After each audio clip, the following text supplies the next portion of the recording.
Hello keen painters! Welcome to this Colour of the Month guide.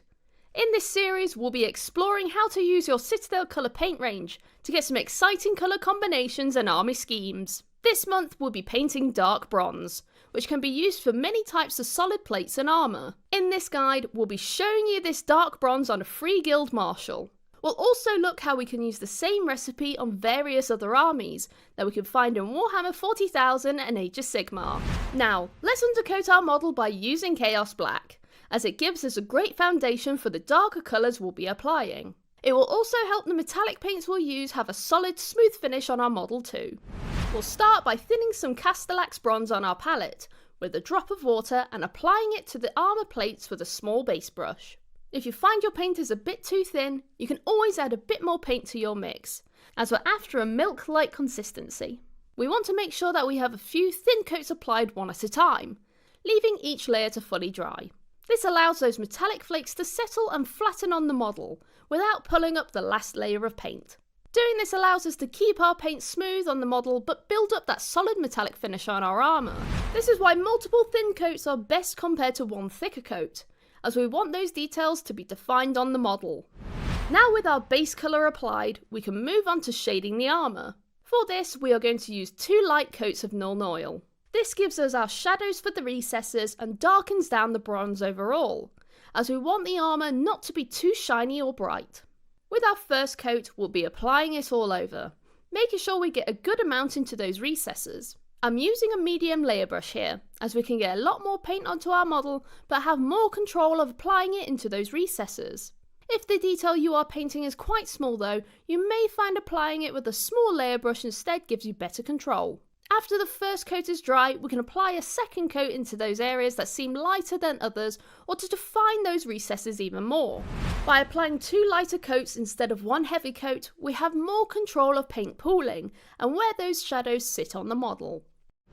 Next, we'll add a highlight of rune or brass to the edges of the armour and any details. We'll be using a small layer brush for this, so we can get a sharp, clean line on the armour plates. We can get a point to our brush by rolling and twisting the brush on the palette. This also helps us control how much paint we have on the bristles to apply to the model. By picking out the major edges and details, whilst keeping the bronze dark, we are giving the armour a worn and burnished effect naturally. Armour will take the brunt of the attack over time. So if you make a mistake or the highlight is a bit too thick, just reapply the last 2 steps and then you're ready to highlight again. With that highlight done, we can stop here, as our model will look great on the battlefield. However, you can add one more highlight to really make this colour stand out even more, and take our painting to the next level. For that extra highlight, we'll be using Stormhose Silver to paint the tips and highest edges of the armour. As this colour is a super light silver, it will add a bit more contrast from the dark recesses, making those plates and details stand out even more. Remember to make sure your paint is thin and your brush is pointed, and we can make some smooth, sharp lines. We don't have to paint every edge or detail with this colour, as that will make the brightest points stand out even more. If you want some battle damage, we can even apply some scratches on the armour, adding character to your models. A few scratches in places where blades and projectiles would hit would make this look even more realistic. And there we are, a dark bronze armour for our free guild marshal is now complete. Now this scheme can be used on a variety of other models and armies across Age of Sigmar and Warhammer 40,000. So let's have a look at those now. Here we have used the same steps on the Strykari Kabalite warrior.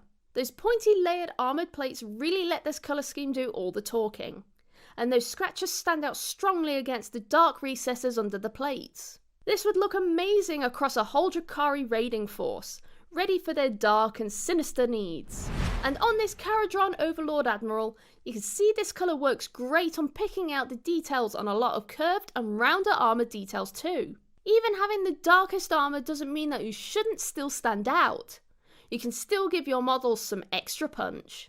For more tutorials, tips and tricks, check out citadelcolour.com or head to your local Warhammer store where our amazing staff will be happy to help you. Well, we hope you enjoyed this video and we'll see you next time. Bye bye!